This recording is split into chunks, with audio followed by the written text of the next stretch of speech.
கர்த்தருடைய பரிசுத்த நாமம் மகிமைப்படுவதாக. 14/4/2026 செவ்வாய்க்கிழமை, புதிய நாள், புதிய கால வேளைக்காய் கர்த்தரை நன்றியோடு துதிக்கிறேன், ஸ்தோத்திரிக்கிறேன். இந்த நாளுக்கான கர்த்தருடைய வார்த்தை எபிரேயர் 13ஆம் அதிகாரம் 6ஆம் வசனம். கர்த்தர் எனக்கு சகாயர், நான் பயப்படேன், மனுஷன் எனக்கு என்ன செய்வான்?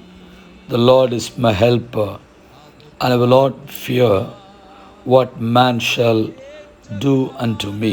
கர்த்தர் எனக்கு சகாயர்.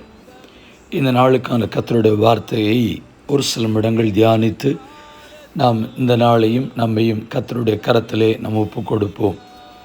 ஆண்டவர் எனக்கு சகாயம் செய்கிறவர், அப்படியானால் உதவியாளர், எனக்கு உதவி செய்பவர், எனக்கு ஆறுதல் அளிப்பவர், துணையாய் நிற்பவர், அதுதான் சகாயர் என்கிற வார்த்தையினுடைய அர்த்தம். நாம் உதவியற்ற நிலைமையில் நின்று கொண்டிருக்கும் பொழுது, ஆதரவற்ற நிலைமையிலே நின்று கொண்டிருக்கும் பொழுது, கைவிடப்பட்ட நிலைமையில் நின்று கொண்டிருக்கும் பொழுது ஆண்டவர் எனக்கு உதவியாய் அனுகூலமாய் நிற்பதற்கு பெயர்தான் சகாயர் என்று அர்த்தம். சங்கீதம் 10ஆம் சங்கீதம் 14ஆம் வசனம் சொல்கிறது, திக்கற்ற பிள்ளைகளுக்கு சகாயர் நீரே என்று சொல்லப்பட்டிருக்கிறது. சங்கீதம் 27:9 சொல்லப்பட்டிருக்கிறது, உமது முகத்தை எனக்கு மறையாதேயும், நீர் கோபத்துடன் உமது அடியேனை விலக்கி போடாதேயும், நீரே எனக்கு சகாயர், என் ரட்சிப்பின் தேவனே, என்னை நெகிழ விடாதிரும், என்னை கைவிடாதிரும் என்று கர்த்தருடைய வார்த்தையை சங்கீதக்காரன் சொல்லுகிறார். அதாவது எனக்கு ஆபத்தான நேரங்களிலும் என்னை கைவிடாதபடி என்னை காக்கக்கூடிய சகாயர் நீரே என்று சொல்லி. சங்கீதம் 56:11 சொல்லுகிறது, தேவனே, உம்மை நம்பி இருக்கிறேன், நான் பயப்படேன், மனுஷன் எனக்கு என்ன செய்வான்?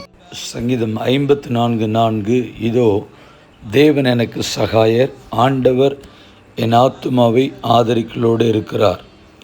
ஆம் பிரியமானவர்களே, ஆண்டவர் நம்மை கைவிடாதபடி சகாயராயிருந்து நம்மை எல்லா தீமைகளுக்கும் மறைக்கிற மாத்திரமல்ல, மனிதர்கள் நமக்கு விரோதமாக எழும்பும் பொழுதும் ஆண்டவர் நமக்கு உதவி செய்கிறவராய் இருந்து, ஆண்டவர் நமக்கு உதவியாளராய் துணையாளராய் நிற்கும் பொழுது மனிதர்கள் நமக்கு ஒன்றும் செய்ய முடியாது. ஆண்டவர் நமக்கு சகாயராய் நிற்பார். கர்த்தருடைய வார்த்தை நம்முடைய வாழ்க்கையிலே அது விளங்கும்படியாய் கண்களை மூடி நாம் ஜெபம் செய்வோம். பரிசுத்தமுள்ள நல்ல தேவனே, இந்த ஆசீர்வதிக்கப்பட்ட புதிய நாள் கால வேளைக்காக என் தேவனே உம்மை துதிக்கிறேன், உம்மை ஸ்தோத்திரிக்கிறேன்.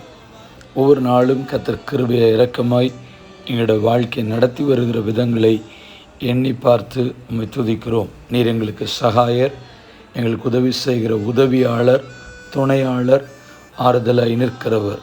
தொடர்ந்து எங்களுடைய வாழ்க்கையில் உதவியாய் நின்று எங்களை வழி நடத்த ஆசீர்வதிக்க பிதா, குமாரன், பரிசுத்தாவின் நாமத்தினாலே ஜெபித்து ஜெபத்தை ஏறெடுக்கிறோம்.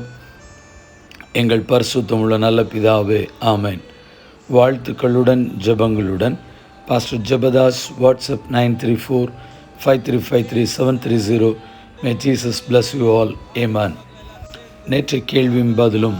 பெத்தேலுக்கு போய் துரோகம் பண்ணுங்கள், கில்காலுக்கு போய் துரோகத்தை பெருக பண்ணி என்று யாரிடத்தில் சொன்னது? ஆமோஸ் இஸ்ரவேலை குறித்து சொன்னது. ஆமோஸ் 4:4. இந்த நாளுக்கான கேள்வி, திராட்சை தோட்டத்தின் எஜமான் அவர்களை என்ன செய்வான்? யாரிடத்தில் சொன்னது?